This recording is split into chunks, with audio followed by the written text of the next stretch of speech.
როლში სამართლებრივ საკითხებზე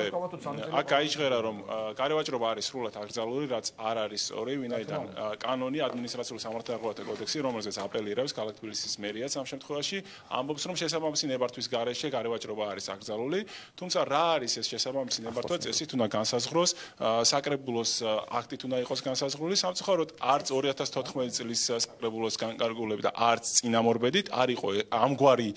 შესაძლებლობა გათვალისწინებული, ანუ ის საშუალება, რაც კანონმა, სამართლებრივი კოდექსმა დაგვიტოვა, ანუ სივრცე, სადაც შესაძლებელია ლეგალურად გარევაჭრობის განხორციელება, ეს სივრცე არ იქნა ათვისებული საკრებულოს მიერ, ვინაიდან ამავე დადგენილებით საკრებულომ მიიკისრავალდებულა რომ განესაზღვრა ნომენკლატურა, ამ შემთხვევაში საუბარი იყო ის, რომ ახალმა ხელისუფლებამ თითქოს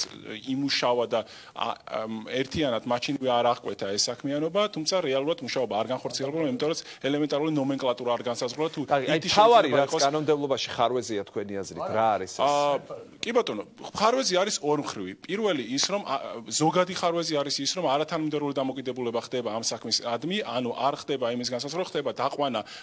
სანიტარო-ჰიგიენური ნორმებამდე, თუმცა არ ხდება იმის დადგენა თუ რა სახის პროდუქციით შეიძლება საქმიანობის განხორციელება, ანუ არის გარკვეული სახის პროდუქცია, რომლის საქმიანობაც არ არის დაკავშირებული სანიტარო-ჰიგიენურ ნორმებთან. ასევე აქ პრობლემა არის ის, რომ წინა ხელისუფლების დროს ახალი ხელისუფლების უბრალოდ სამწუხაროა, რომ ამის პოლიტიკურ ჭრილში განხილვა ხდება და ვიღაცების ქულების დაწერა არ უნდა ხდებოდეს ეს, ვინაიდან უმძიმე სოციალურ პირობებს ეხებით ამ შემთხვევაში. აქ არის ასევე პრობლემა ის, რომ კონკრეტულად ამ ბოლო პერიოდში განხორციელებული ღონისძიების დროს შესაძლებელია რამდენად მოხდა ინდივიდუალურად ამ საკითხების შესწავლა. ანუ მერიის პოზიცია არის ამ შემთხვევაში, რომ არ უნდა შევაფერხოთ მოძრაობა, უნდა დავიცვათ სანიტარულ-ჰიგიენური ნორმები და არ უნდა დავამახინჯოთ იერსახე. ამ შემთხვევაში მოხდა თუ არა მერიის მიერ ინდივიდუალურად ამ გარემოვაჭრეებთან შესწავლა იმისა, ინდივიდუალურად მათი დახი, მათი პროდუქცია ეწინააღმდეგება თუ არა რა წესიც არის იმის ფარგლებში, ეწინააღმდეგება თუ არა მათ მიერ დადგენილ სტანდარტებს. გარდა ამისა, ასევე მნიშვნელოვანი მოდით, აი იმისთვის რომ ასე ვქოთ, დასკვნა გავაკეთოთ, თქვენი ორგანიზაცია, რომელიც იცნობს ამ პრობლემას, მუშაობს ამ საკითხზე, რეკომენდაციაც ექნება, რა უნდა გააკეთოს ამ შემთხვევაში სახელმწიფო, როგორ უნდა მოიქცეს ის?